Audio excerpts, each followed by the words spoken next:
Nós amamos vocês e, incrivelmente, nosso coração está tão dividido, né?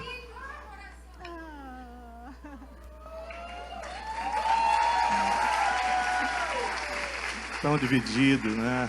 Saber que a gente está no centro da vontade de Deus, saber que a gente está debaixo da ordem dEle, do conselho dEle, da direção dEle, e saber que isso envolve dor, né? Saber que isso envolve deixar pessoas que a gente ama por um tempo, mas também na paz e na segurança de que o Deus que vai conosco é o Deus que vai estar aqui, é o Deus que vai continuar essa obra que nunca foi realizada com base no homem, na personalidade. Se o que a gente está vivendo aqui nesse lugar tivesse por base alguma pessoa, já teria caído há muito tempo. São 15 anos de ministério aqui e tem prevalecido porque nós sabemos, não eu e Marta, mas cada líder dessa igreja sabe que só há uma pessoa que pode alicerçar um ministério, que é o Espírito Santo de Deus. Amém. É nele, é por ele, não é por meio do poder dele que tudo acontece aqui,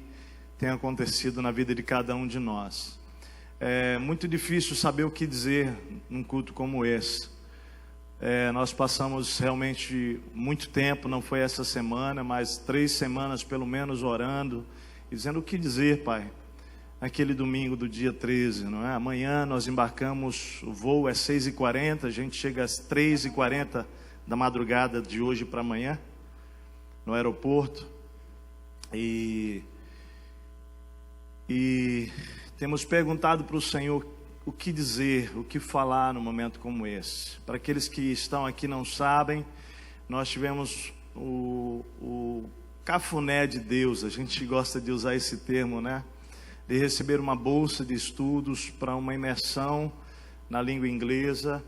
E para nós o inglês não é o fim, para nós aprender a língua inglesa é uma clareza de uma expansão do Evangelho de Deus através da nossa vida e daquilo que Deus tem nos confiado.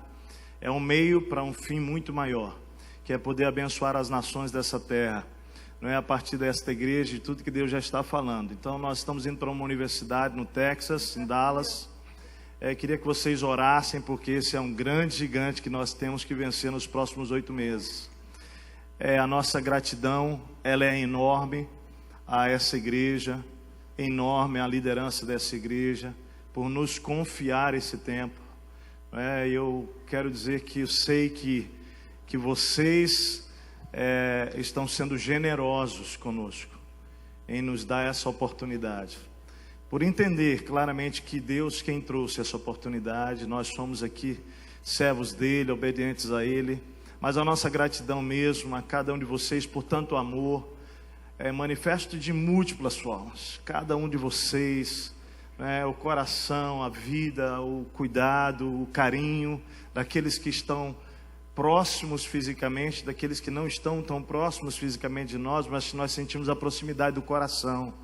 Claramente sentimos, nós nos sentimos nesta igreja muito amados, mas muito mais amados do que merecemos. De vez em quando eu falo para Marta, até parece que a gente é especial, né? Porque é tanto amor, e a gente sabe que não, a gente sabe que a gente é gente comum, como você, né? Com a graça de receber de Deus uma missão, de conduzir uma igreja, com uma equipe, porque nós nunca fizemos nada aqui sozinho, não é? Mas por meio de um time, de tanta gente que Deus tem dado. Então, muito obrigado, gente, muito obrigado. Nós vamos estar lá comprometidos em orar por vocês, a cada dia, a cada momento, e pedindo que vocês orem por nós, por mim, pela Marta, Laila e Radassa, realmente para que nós nos adaptemos à cultura que vamos estar nesses próximos 8 meses, e que sobretudo Deus abra a mente assim para o aprendizado da língua. Nós precisamos, eu realmente digo assim, talvez você não pense, mas eu preciso demais de ajuda nesse negócio do inglês aí, você não tem nem noção. Ora e jejua, inclusive.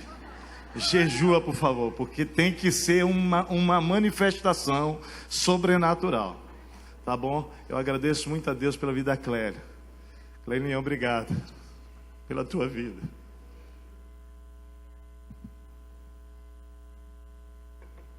Você sabe por quê? O gigante já foi derrubado pelo menos, se um terço dele, ou um quarto que seja. Porque você, né, se doou por nós aí nesses últimos 3 meses. E todos aqueles que têm somado, né, nessa jornada com a gente.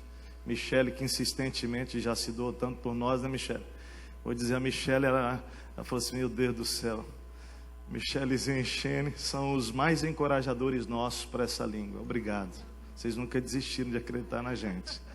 Michele, o Xene, quando falou aqui agora há pouco, ele disse, não desista, né? Gente, é verdade. Durante toda a nossa jornada de ministério que o Xene está junto, ele sempre, nos momentos mais difíceis, ele chega, não desistam. Vocês dois sempre estiveram nos animando. Então, igreja, nós amamos todos vocês, né? De uma maneira muito especial. Quero trazer com a Marta, nós fizemos isso a 4 mãos, o que nós vamos falar com vocês hoje. Queria convidar vocês realmente para orar conosco nesse momento, pedindo que o Espírito Santo fale conosco e que essa mensagem de hoje, ela possa ser uma mensagem que fique no coração de vocês, não como uma mensagem de despedida, porque em 8 meses nós viremos, se Deus permitir, eu creio que Ele quer isso, nós queremos isso, né? É o desejo realmente do nosso coração. Deixa eu contar, se Deus permitir, em junho eu volto, eu já está certo que eu volto aqui em junho por 4 ou 5 dias, porque olha como Deus faz, né? Umas coisas tão bonitas de Deus assim. Eu acordei há umas semanas atrás, falando para Marta, Martinha, eu sonhei na conferência do MDA, eu me vi na conferência do MDA de 2016. Engraçado que eu estava sentado aqui, e a igreja em festa, né, que vai acontecer dia 15, 16, 14, 15 e 16 de junho, nossa conferência, não é essa que já temos acontecido, feita há 2 anos, mas esse ano a conferência ela não vai ser para o Rio Grande do Sul só. Esse ano a conferência é região sul, Paraná, Santa Catarina e Porto Alegre, e Rio Grande do Sul, e vai ser aqui. E eu sonhei que eu estava sentado ali onde hoje eu estou, na primeira fileira, e tinha alguns pastores do lado. Esse ano nós vamos receber o pastor Ebi Uber na nossa conferência, que é o pastor realmente onde todo esse movimento de célula e discipulado aconteceu, lá em Santarém. E o pastor Ebi Uber vai estar, e ele então estava do meu lado e virava para mim e falava, você é o Tércio, você é o pastor Tércio. E ele começava a dizer algumas coisas da nossa igreja para mim, e com muita alegria no coração. E eu acordei, gente, com muita alegria no coração, e falei para Marta assim, Martinha, ou Deus já me deu a graça de vir para a conferência antes de todo mundo, eu estou realizado, ou é uma revelação de que Deus vai me trazer, e Ele só está me mostrando essa cena. Gente, só para celebrar com você, 2 semanas depois eu recebi uma ligação da coordenação da conferência, dizendo assim, de brincadeirinha, tá gente, brincadeirinha, olha, nós estamos querendo um preletor internacional e decidimos convidar você para ser o preletor. Então olha que coisa, a conferência vai me trazer, então, e em junho eu vou estar aqui com vocês. E recebi a ligação ontem do pastor Dilon brincando, falou, Tércio, como é que é ser preletor na própria igreja, hein? Mas é uma coisa engraçada. A gente está orando, queria muito que a Marta e a Laila e a Radassa viessem juntos. Não sei se Deus vai prover isso. Estamos em paz, elas estão muito em paz. Mas se Deus permitir, viremos os 4, né? Eu é certo que já estarei aí. Então vamos orar, queridos. Abre o teu coração para o recado do Senhor para você essa noite, para nós. Festa linda, ela é uma festa para o Senhor. Para o Senhor. Nós celebramos o amor de vocês, mas Ele é o centro aqui. É para Ele tudo que a gente faz, amém, amados? Ele é o Senhor de tudo e para Ele todas as coisas. Vamos orar? Vamos falar com o Senhor. Pai querido, obrigado, Senhor, por esta graça do Senhor, privilégio que temos como igreja nessa cidade de Porto Alegre, Senhor, de ver esse estado ser abalado e o inferno ser abalado pelo poder do Teu Espírito, de viver parte de um movimento de avivamento que nós cremos o Senhor está derramando sobre esse estado, e nós Te agradecemos, Pai, cada um de nós aqui, Senhor, por poder dispor nossa vida e o Senhor contar com nossa história, com a nossa vida, apesar de nós, para, ó Deus, ver tantas e tantas vidas rendidas aos Teus pés. Pai amado, nós queremos entregar neste momento aquilo que o Senhor mesmo nos confiou.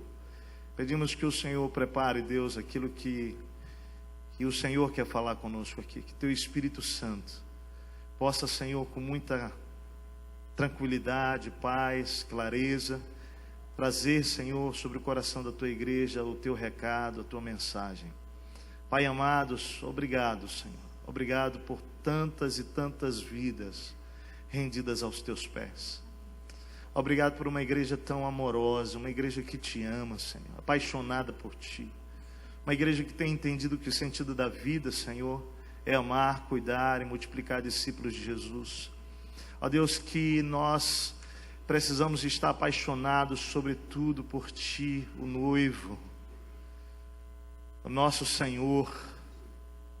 E, ó Pai, eu rogo que cada vez mais esta igreja seja apaixonada por Ti.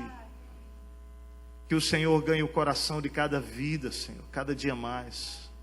Que nada tenha tanto valor na história de ninguém aqui, de todos, senão o Senhor, Pai. Pai, eu rogo, Pai, que o Teu Espírito agora derrube todas as cadeias que possam estar prendendo vidas e pessoas. Que no nome poderoso de Jesus, no nome que é sobre todo nome, Pai, hoje, ó Deus, cadeias sejam quebradas aqui. Ó Deus, sejam abertas, ó Deus, prisões, e haja libertação nesse lugar. Que haja salvação nesse lugar. Que haja, ó Deus, arrependimento. Que haja salvação hoje à noite aqui.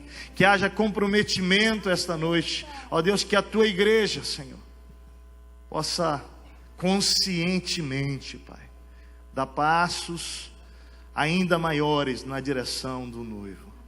É a nossa oração, Pai, em nome de Jesus. Fazemos, Pai, confiados no Teu poder.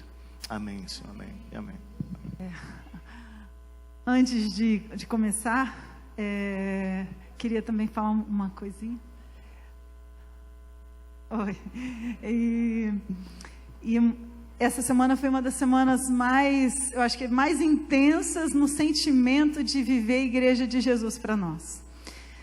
A gente sente mesmo a família, e a palavra de Deus nos fala, né, que na angústia nasce um irmão, né?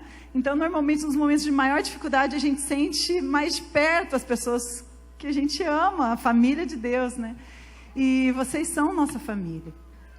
E foi tão interessante que meu pai passou mal na segunda-feira, a gente foi levar para o hospital, e foi assim, começou cedinho, e foi um anjo atrás do outro nos socorrendo. Era no hospital, era fora do hospital, era numa ligação, era numa disposição de coração, numa carona, num almoço, pegar as crianças na escola. Foi assim, ó, a semana inteira foi assim. A gente falou, meu Deus, aí nos levavam para almoçar num lugar, e foi assim a semana inteira. E a gente parou para notar quantos anjos de Deus, com nome, com rosto, apareceram na nossa vida essa semana. E isso mexeu muito no nosso coração, que a gente tem orado tanto e pensado tanto em igreja, né? Igreja, ser igreja, o privilégio de ser igreja, né? E que a gente pensou, meu Deus, a unidade desse corpo, que completo, né? Todo mundo junto, cada um na sua parte, cada um no seu lugar, recebe de Deus toda a plenitude dele. Deus, Ele se manifesta em toda a sua plenitude, Ele se manifesta em toda a sua plenitude através da igreja junta. E quando a gente vê essas coisas acontecendo e sente, e faz parte também de ser anjo de Deus na vida de outros, aí a gente fala assim, meu Deus, não existe nada mais gostoso, nada mais especial, nada mais abençoador do que ser igreja. Não tem maior alegria, maior presente nessa terra do que ser igreja. Por isso que quando a gente fala assim, a prioridade do reino de Deus, quando a gente fala sobre isso aqui é a coisa mais importante da nossa vida, é porque não tem nada mais significativo nessa vida do que ser igreja. É a única coisa que é de Deus, totalmente de Deus, mas que Deus planejou para essa terra só. Deus planejou ser igreja só para nós aqui, só para a terra. Lá no céu não é igreja, lá no céu é uma família, somos todos irmãos. Igreja, corpo de Cristo, é aqui. E é aqui que a gente faz, abraça, beija, é coração, é olho, é mão de Jesus, é pé, outros joelho, outros tudo, né? Cada um na sua parte. Então foi muito especial essa semana, foi muito especial esse ano, foi muito especial, é muito especial estar aqui em cima, olhando todo mundo e lembrando de cada carinho, cada olhar, cada palavra, cada abraço de cada um. Né? De ter encontrado, de a gente às vezes dar uns apertões de orelha para voltar, né? Algumas ovelhinhas que ficam meio desgarradas, então, opa, volta aqui, fica firme. Mas graças a Deus, né? A gente está muito feliz, porque quando a gente vê uma igreja que funciona como corpo de Cristo, a gente fica em paz. E dentro da vontade de Deus, que a gente está cheio de medinhos humanos no nosso coração, a gente fica em paz, porque o cabeça do corpo é que comanda tudo. Então isso é que nos dá paz num desafio nosso e num desafio de todo mundo aqui que vai ficar, né? Amém. Pensando nisso, pensando na igreja também de Cristo, a gente começou a gente estava ouvindo uma música no carro, e falava do noivo e da noiva, e a noiva falando, vem Jesus, né, e tal, e a gente ficou conversando sobre esse valor, esse presente que Deus nos deu, de nos chamar de noiva, de fazer um compromisso com a gente de casamento. E a gente foi estudar um pouquinho mais sobre isso, e a gente foi estudar como que funciona um casamento judaico. E é muito interessante que o casamento, que Jesus, né, ele usou esse exemplo do noivo e da noiva, baseado na cultura de um casamento judaico, que funcionava de um jeito que explica o plano dele para a gente, como noivo e noiva. E foi muito interessante ver que o casamento judaico, ele funciona dividido em 3 partes, que é o noivado, um contrato que é feito, assinado, e o casamento. Mas o casamento é tudo isso. O noivado já é parte do casamento, já é o começo. E para você romper um noivado, você precisa de uma carta de divórcio. E daí quando eu pensei, uau, Deus, então quer dizer que eu sou a noiva e agora é a garantia de casamento. Deus não quis falar assim, ó, você é o noivo, mas eu ainda vou pensar, ter certeza se eu vou casar com você. Deus não, Deus falou assim, Jesus falou, você é minha noiva, eu já assumi o compromisso com você, ó. É isso. E isso, para mim, foi muito, muito, muito impactante de pensar, refletir sobre esse contexto de casamento. A gente só está esperando para o dia. E nesse processo do noivado, nesse ano de noivado, do casamento judaico, funciona assim, a noiva tem a responsabilidade de se preparar, e o noivo tem a responsabilidade de preparar a casa, a morada. O nosso amado noivo já foi preparar o lugar. Agora a gente está se preparando aqui. E o nosso desafio é se preparar mesmo. É de a gente, a palavra usada no esposar ali, ser separado para ser esposa, agora esqueci o nome, mas acho que é kadoshim, que fala de santificação, porque a palavra santificação no hebraico diz sobre ser separado para um propósito.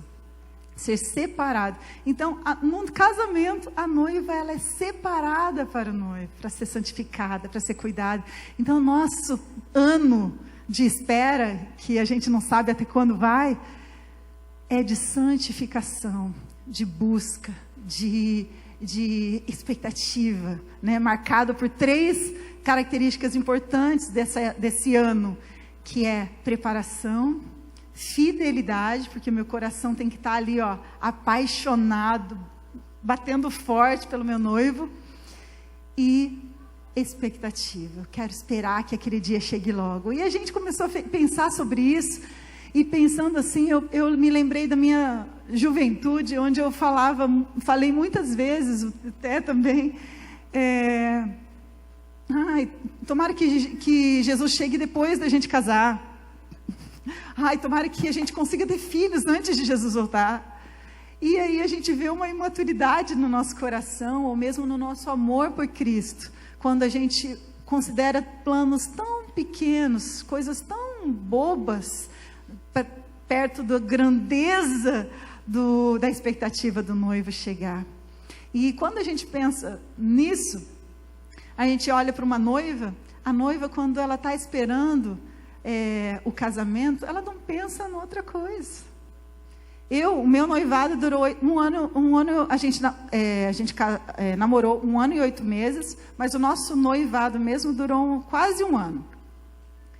E acho que foi 1 ano e 4 meses, né, o noivado. É que eu não contei noivado, sempre conto o namoro inteiro. Foi 1 ano, né? E nesse período, eu não pensava em outra coisa. Eu só via vestido de noiva. Eu só pensava em qual seria o versículo do meu convite.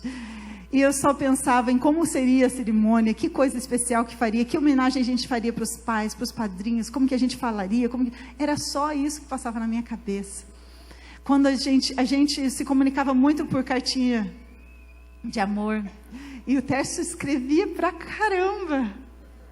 E eu também escrevia para ele, fazia aquelas cartas com recortes, aquela coisa enorme. Tinham cartas muito grandes que estão guardadas até hoje nas nossas caixas.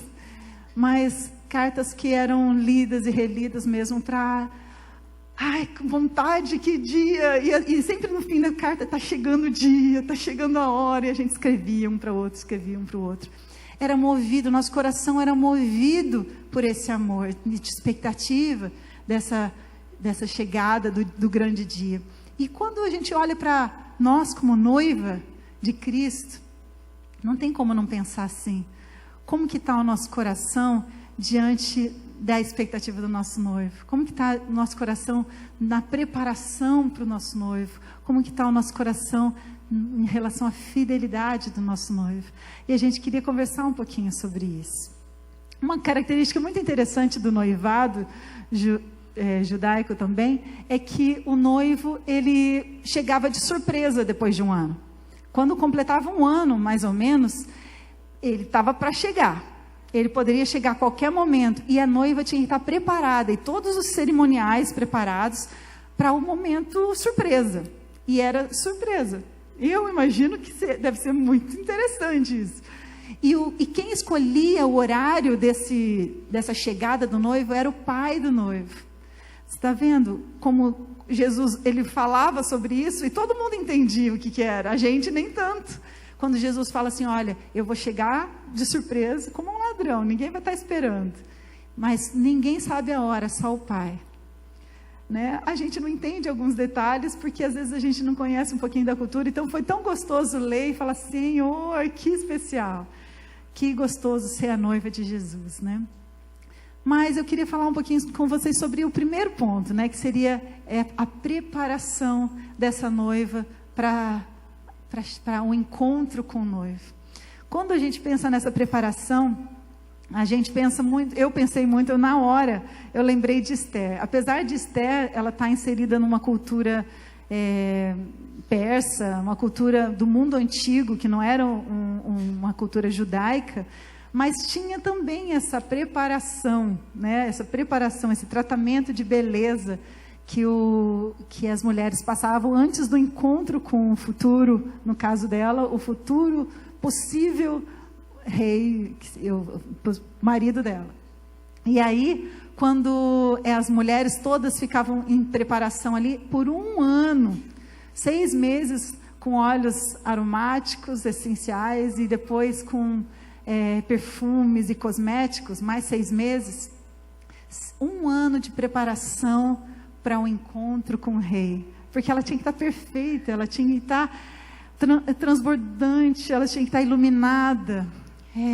Essa preparação que é o nosso coração em paz, é nossa beleza interior, né? Aquilo que Deus se importa conosco, né? As nossas vestes limpas, as nossas vestes de santidade, né?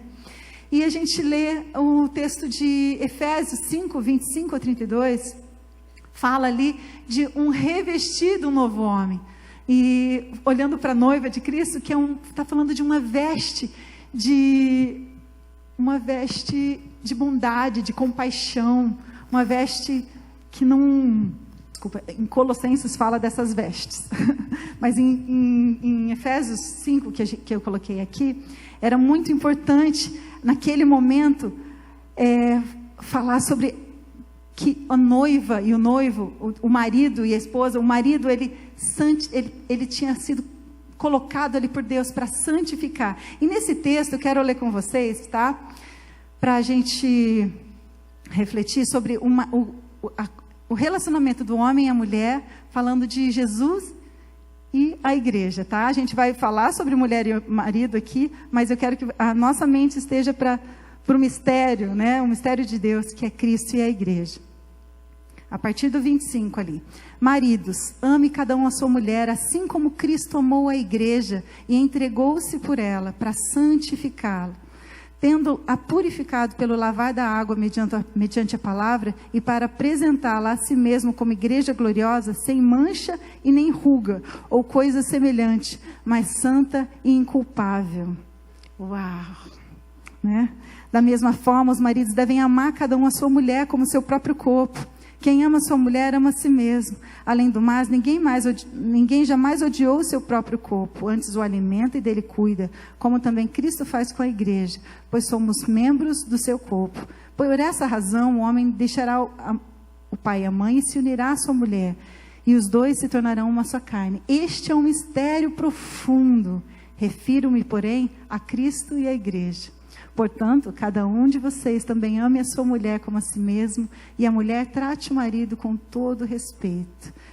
Paulo, ele estava querendo falar de Cristo e a igreja, e quando se tratava do marido e da esposa. Mas a gente queria dar ênfase nesse texto, no versículo 27, que fala assim: para apresentá-la a si mesmo como uma igreja gloriosa, sem mancha, nem ruga, ou coisa semelhante, mas santa e inculpável. Quer tratamento de beleza mais bonito? Sem mancha, nem ruga, né? A mulherada toda cuida para não ter ruga, não ter mancha, né? E tá, tratamento. Mas quem vai fazer esse tratamento conosco? Quem já nos deu o material todo de cosmético? É o próprio noivo. O Espírito Santo é quem vai lavando. A palavra que nos santifica pelo lavar, né, do nosso coração. E pela palavra, pelo Espírito, em oração, a gente vai sendo santificado, para esperar esse nosso noivo chegar.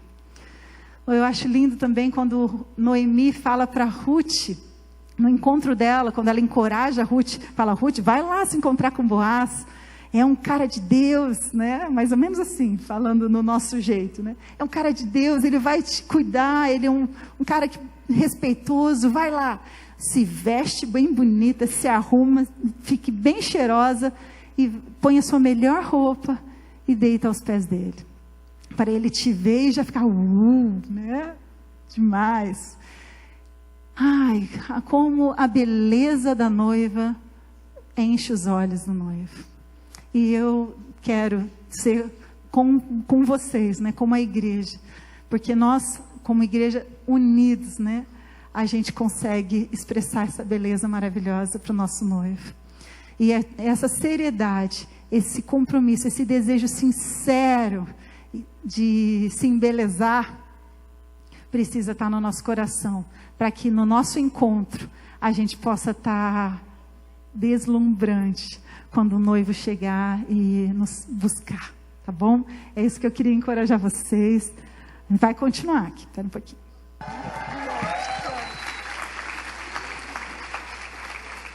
Qualquer coisa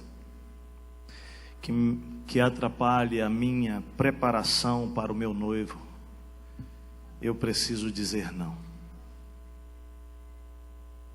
Consegue entender o primeiro ponto dessa mensagem? É que o noivo, Jesus, virá buscar a noiva que somos nós, a sua igreja. A Bíblia apresenta várias analogias, né, sobre Cristo e a sua igreja. Ele fala na perspectiva família, onde ele é o pai dessa família e nós somos os filhos. Ele fala na perspectiva de corpo, onde ele é a cabeça e nós somos os membros. Mas a figura de hoje é essa figura, onde ele é o noivo e nós somos a... Diz para quem está do seu lado, você é a noiva de Jesus. E ele voltará para casar-se com você. Agora, o primeiro ponto hoje é o quê? Você precisa estar o quê? Preparado. Com que tipos de vestes? De santidade. Amém? Sem mancha. Sem mancha. Pede para o Espírito Santo sondar. Se há algum pecado, se há alguma coisa que tem manchado a pureza, a santidade na nossa vida. Há um apelo hoje aqui. Um apelo que eu quero fazer.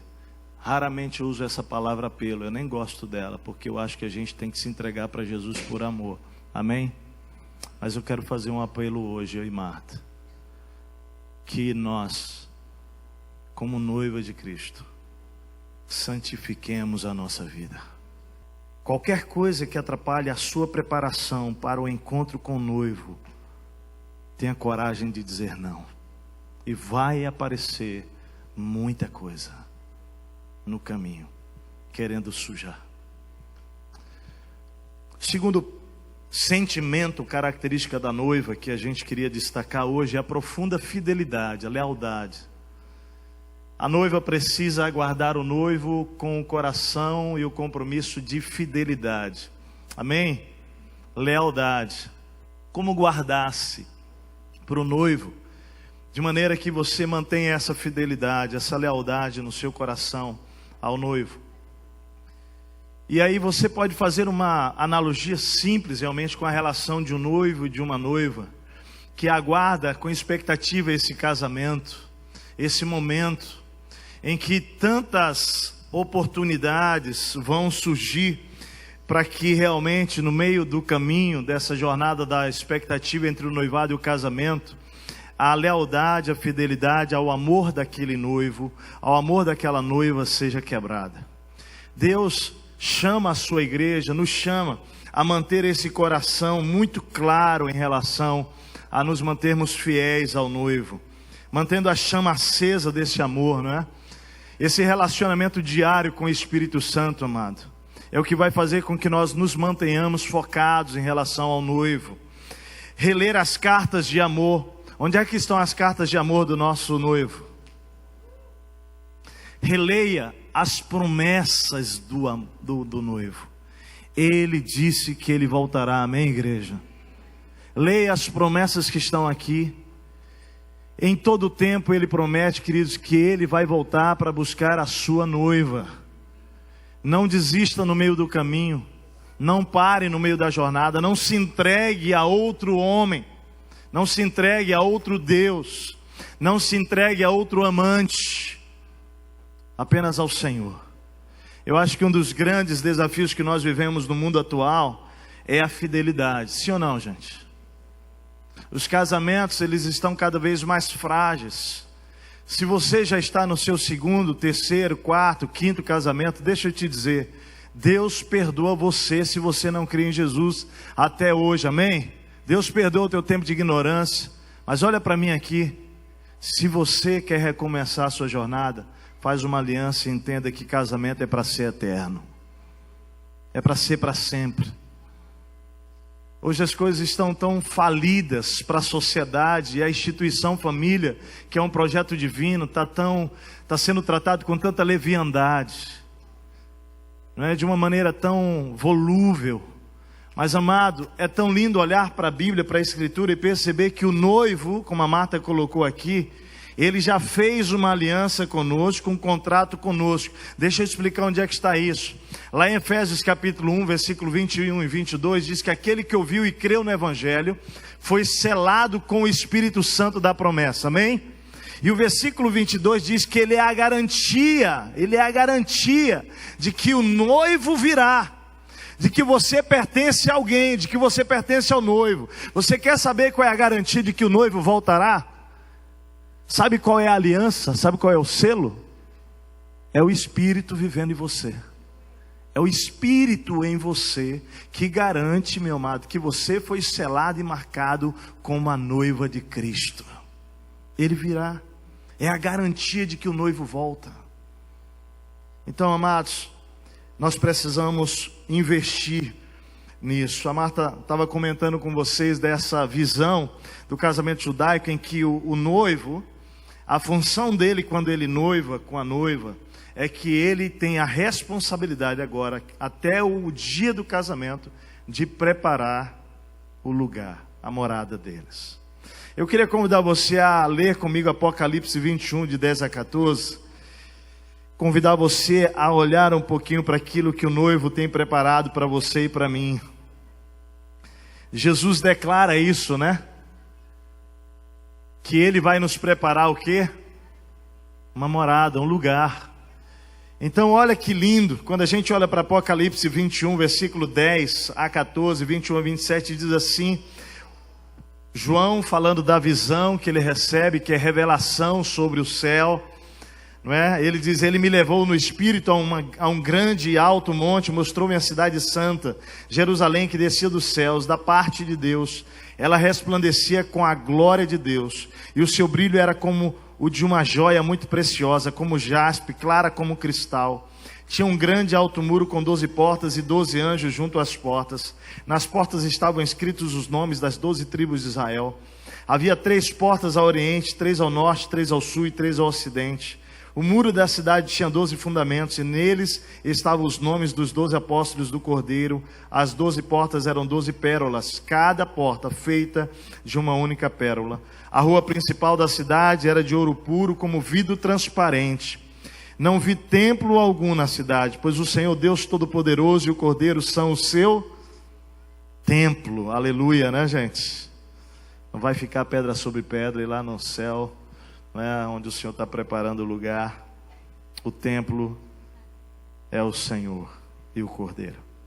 A cidade não precisa de sol nem de lua para brilharem sobre ela, pois a glória de Deus a ilumina, e o Cordeiro é a sua candeia. As nações andarão em sua luz, e os reis da terra lhe trarão a sua glória. Suas portas jamais se fecharão de dia, pois ali não haverá noite. A glória e a honra das nações lhe serão trazidas. Nela jamais entrará algo impuro, nem ninguém que pratique o que é vergonhoso ou enganoso, mas unicamente aqueles cujos nomes estão escritos no livro da vida do Cordeiro. Amém? Todos aqueles que confessaram a Jesus como Senhor e Salvador da sua vida, que reconheceram que são pecadores, a Bíblia diz que o seu livro, o seu nome é escrito no livro da vida, e o noivo já foi preparar um lugar para você. Agora compete a nós nos mantermos fiéis a Ele. A noiva sempre será cortejada por novos pretendentes ao seu amor, mas ela precisa se manter o quê? Fiel. Nós precisamos. Queridos, eu quero chamar a sua atenção hoje à noite em relação à fidelidade, à idolatria do seu coração. Eu queria chamar a sua atenção essa noite aqui como igreja de Jesus. Aquilo que tem tomado sobre o seu coração primazia. Quais são os amantes que você tem tido, ainda que você se diga, não é discípulo de Jesus? Nada mais na minha e na sua vida pode tomar o lugar do meu coração que não o Senhor Jesus. Talvez a minha idolatria seja um sonho, seja uma carreira, seja uma pessoa, seja um projeto. É por isso que a Marta estava dizendo sobre isso, né? Sobre essa visão limitada da imaturidade humana por não conhecer tão bem o noivo, não é, que almeja muito mais outras coisas ao noivo. Mas quando nós conhecemos o noivo que é Jesus, o nosso coração vai celebrar, não é, vai se preparar para a chegada desse noivo, e nós vamos nos manter fiéis a Ele. Eu queria convidar você a declarar isso comigo. Qualquer coisa que ameace a minha fidelidade ao meu noivo, eu quero dizer não. Eu preciso dizer não. Você concorda com isso? Diga comigo isso. Qualquer coisa que ameace a minha fidelidade ao meu noivo, eu preciso dizer não. Amém. Terceiro sentimento ou característica da noiva. O primeiro é me preparar para o encontro com o noivo. O segundo é manter-me fiel. E o terceiro é a expectativa. O noivado, então, judaico, ele durava 1 ano. A propósito, deixa eu abrir um leque aqui com todo amor e carinho. Pai, mãe, falando um pouquinho dos seus filhos. Cuida dos seus filhos aí para esse negócio de namorar 5, 10 anos aí, porque esse negócio às vezes é tão complicado, tão complicado. E noivado que dura, gente, muito tempo é um perigo. Por várias razões. Por várias razões. Primeiro pela questão da pureza, né? Da pureza que a palavra mesmo recomenda. Mas também, gente, às vezes a gente vê gente presa 1 ano, 2 anos, 3 anos, 4 anos, 5 anos, 6 anos, 7, 8, e no final o cara ainda termina o negócio. Já viu isso?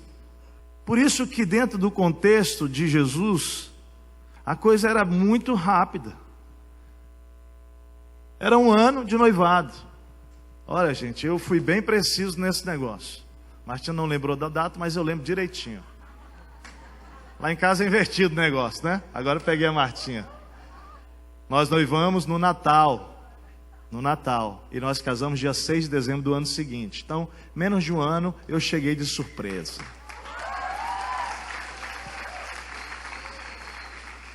Não queria. Eu disse para ela claramente, eu não quero namorar muito tempo. Eu tenho certeza. Roberto, foi assim, ó. Conheci a Marta, olhei para ela e disse, você... Acabou. Eu vou contar daqui a pouco como é que foi, Zé. Porque o negócio da expectativa aqui teve uns negócios esquisitos aí também. Bom, a propósito, eu vou já abrir o jogo hoje aqui. Hoje eu vou acabar com a minha reputação de vez hoje. Se tinha alguma reputação ainda, hoje acaba. Porque hoje eu vou falar dos meus segredos mais profundos para vocês. Alguns aqui já ouviram, ou uma multidão ainda não sabe. Mas como esses que souberam já continuam me amando, então hoje eu rasgo tudo aqui. Mas falando desse negócio de expectativa, aguardar o noivo, esperar o noivo, com grande expectativa. Aquele negócio que vai dando frio na barriga, e como a Martinha falou, era cada cartão que a gente mandava, está chegando, era contagem regressiva naquele ano. Era cada dia pesado, a gente tinha um princípio, a gente sempre fala isso para os jovens aqui. Quando eles começam a namorar, a gente dá essa dica. Porque eu queria me casar com ela, ela também queria casar comigo. Depois de muita oração e jejum, bênção dos pais, nós começamos a namorar. E nós começamos com esse voto. Como nós somos seres humanos limitados, Marta, vamos caminhar da seguinte maneira. Todos os dias nós vamos orar, logo cedo da manhã, você na sua casa, eu aqui, pedindo para Deus autenticar mais aquele dia de relacionamento. Então, o que a gente queria dizer com isso? Que Ele tinha que decidir sobre o nosso futuro, amém? Então Deus podia chegar ao final de um dia lá e falar, acabou, era até aqui. Então nós no final do dia, nós orávamos juntos, estudávamos à noite juntos, terminava aquela noite orando juntos, às vezes eu ia levá-la em casa, como o irmão dela estudava, ia com o irmão não gostava muito que ia levar não. Aí eu falei, pá, o irmão é meu irmão mesmo, o pastor Ricardo, que é meu discípulo hoje, discípulo amado do meu coração. Ricardo, Então o Ricardo cuidava muito bem da mana, e estava mais, era certo, ainda bem que ele cuidou, glória, obrigado Ricardo. Mas olha só, e terminávamos, foi assim, por 1 ano e 8 meses, orávamos assim, Deus autentica hoje, no final do dia, obrigado, mais um dia autenticado, menos um na nossa conta. Gente, foi, e eu estou falando isso aqui por quê? Porque se tem meninas, para as mulheres aqui, se você está convivendo com um cara, esse cara está dando migué, enrolando, te enrolando, deixa eu falar aqui muito sério para você, vira para esse cara e pergunta se realmente ele te ama e ele quer alguma coisa séria contigo. Porque homem sério, agora a palavra para os homens, homem sério não tem medo de se comprometer. Homem que não se compromete, mulher, abre os olhos, porque pode ter, eu estou falando isso com todo respeito, mas pode ter rolo por aí. E não é porque eu fiz assim mesmo, deixa eu contar como foi com a Marta. Cheguei na Marta, virei para ela um dia, estava orando e jejuando por uma esposa, Eu já sabia que ela era, porque Deus já tinha falado no meu coração que era Martinha. Um dia era um congresso de música, adoração. Nós nos encontramos no meio, né, na hora do almoço.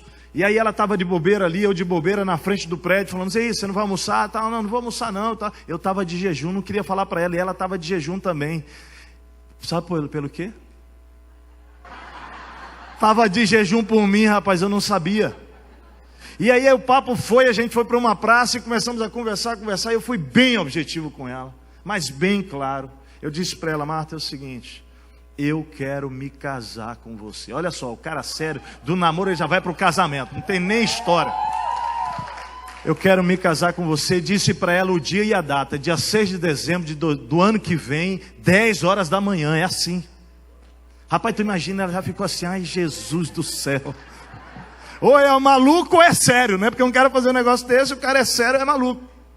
Mas eu sabia o que Deus tinha falado no meu coração e falei para ela. E, gente, nosso casamento, eu vou contar assim: se deu certo para mim e para Marta, dá para qualquer um. Porque começou um desastre. Começa aqui no dia, aí a expectativa, chegando o dia, gente, quando chegou a sexta do casamento, sábado de manhã, realmente aquele tal do dia 6 de dezembro, foi o dia que nós casamos, 10 horas da manhã. A propósito, não foi 10 porque um dos padrinhos atrasou, chegou 11, mas era 10 horas. Sexta-feira à noite, gente, nervosão, muito nervoso. A Marta nervosa, mas muito feliz. E daqui a pouco a Marta chega um cara para mim, um amigo, e fala assim: "Eu tenho um presente para você, Tess, quero te dar um presente." E eu falei: "Rapaz, que legal, obrigado." Só não sabia o que era o presente. O cara: "O que é?" Eu falei: "É o dia do noivo. Eu marquei para amanhã o dia do noivo, amanhã de manhã." Eu falei: "Dia do noivo, eu conheço dia da noiva. Dia do noivo eu nunca vi, cara." Gente, o cara me levou para um lugar. Pensa que eu acho que eu entrei naquele casamento, a Martinha entrou e me viu lá na frente, lá, né? Eu não sei se ela, até chegar perto e reconhecer, foi estranho, porque, gente, quando eu cheguei lá nesse lugar, dia do noivo, um penteado estranho, e eu meio sem graça, cara. Não vou falar tudo hoje para vocês. O cara pintou as minhas unhas, a mulher pintou as unhas lá com a tal de uma base, que eu nunca tinha passado aquilo, e nunca mais passei também. Foi aquele dia e pronto. Mas mais do que isso, foi complicado o negócio, porque a mulher começou a passar as bases no rosto. Aí eu me senti um pó estranho, é coisa esquisita. Mas eu fui pro casamento daquele jeito, rapaz. O cara falou: "Tá bonito", então eu fui. Essa eu não tinha aberto para vocês ainda, né? É porque é meio constrangedor. É meio esquisito isso aí. Mas fui, cara. E a Martinha, graças a Deus, me reconheceu. Nos casamos. Ela estava com expectativa tão alta pelo noivo, e eu por ela, e foi demais. Casamos, e naquele dia era a minha formatura. Então casei de manhã, me formei à noite em teologia, né? Já era pastor, porque eu fui consagrado 4 meses antes da minha formatura. E aí, gente, foi para a noite de núpcia. Noite de núpcia, imagina, expectativa. Eu tinha vivido um rolo tremendo na minha adolescência, juventude, imoralidade, mas eu nunca tinha tido um ato sexual completo. Eu fiz muita besteira, a igreja aqui sabe disso. Até que eu me converti aos 19 anos. E consagrei a minha vida e a minha santidade sexual pelo casamento. Nós tínhamos feito um voto mesmo de esperar até o dia do casamento, para a noite de núpcia, para ter relação sexual. Martinha tinha se guardado, não é? E a Martinha também. E eu fiquei então assim na minha cabeça: cara, a noite de núpcia tem que ser demais. Só que é o seguinte: a Marta vai estar nervosa, eu já estou nervoso, então tem que inventar alguma história legal, uma coisa bacana, para impressionar a Martinha e quebrar o gelo. Gente, assim, bom, depois espalha, porque agora já foi. Porque é o seguinte: eu estou passando na rua 15 todo dia orando sério. Senhor, me dá uma ideia bacana, né? Eu queria... Gente, essa ideia, deixa eu só te dizer, não veio do Espírito Santo. Depois eu descobri que não. Mas eu estou na rua 15 andando lá de Curitiba, que a gente morava lá. E aí eu vejo uns quiosquezinhos. O casamento era 6 de dezembro. E os quiosquezinhos de Papai Noel. Eu falei: tá aí, eu vou me vestir de Papai Noel. Eu vou de Papai Noel. Gente do céu, mas não foi só uma ideia, não. Eu me vesti de Papai Noel, presta atenção. Mas antes disso, lembre que nós estamos falando, né, de preparação para o dia do casamento. Estamos falando de lealdade. Então eu tinha me preparado bem, todo esquisito, mas bem. Tinha mantido a minha lealdade, Martinha também. Agora era o dia da expectativa, a grande noite do casamento de manhã, noite de núpcias à noite. Gente, chegamos no hotel e um primo muito amado, mas muito amado, me ligou. Teste, quero te dar a noite de núpcia no hotel. Rapaz, isso é um milagre de Deus, uma bênção, porque eu não tinha grana para nada mesmo, gente. Oh, Jesus. Ganhamos o hotel de noite de núpcia. E eu não fui lá ver o hotel. Quando a gente entra na porta do quarto, gente, quando entramos, abrimos, pensa, era tudo pink, mas um pink feio, um negócio esquisito. Eu falei, bonito, Martina, rapaz, era um negócio esquisito, feio, pensa num negócio estranho, mas era bonito, era chique pelo menos, uma banheira, tá, bacana, mas assim, mas era esquisito. Entramos, aí beleza, tal, não sei o que, finalmente a gente, mozão, quem sabe você vai se preparar lá, eu vou ficar aqui. E era um quarto muito grande, então tinha uma divisória assim, uma estante. Ela ficou do lado de lá da cama, foi lá para o banheiro, então eu fiquei do lado de cá. E aí, vamos nos preparar. Gente, daqui a pouco a Martinha vem de lá, e eu vou daqui. Agora quando a Marta aparece lá, ela estava demais. Nem pense, nem faça a imagem aí. Repreenda em nome de Jesus esse pensamento aí. Agora, do lado de cá, deixa eu te dizer como é que estava. Aparece um cara, mas pensa, inteiro, vermelho e branco, com barba e o saco e... Rapaz do céu! Pensa. Zé Luiz, é ou não é? É uma graça de Deus estar casado hoje, né? É uma graça de Deus, a Marta. Gente, a Martinha, ela, acho que a expectativa dela era tão alta, que ela fez de conta que não viu o negócio. Porque aí depois foi tirando roupa para cá, não pensa nada, mas fui